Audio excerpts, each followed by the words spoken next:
In this video, I'll show you how to stop automatic friend suggestions on Facebook step by step.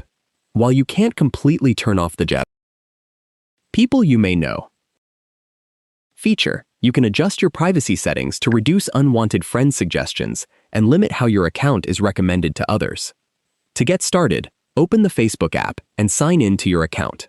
Tap the menu icon, then go to Settings and Privacy, and select Settings.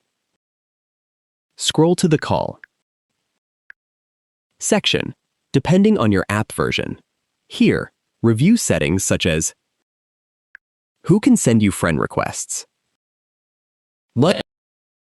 who can look you up using the email address you provided, and who can look you up using the... If you found this video helpful, please like the video and subscribe to the channel for more easy app tutorials.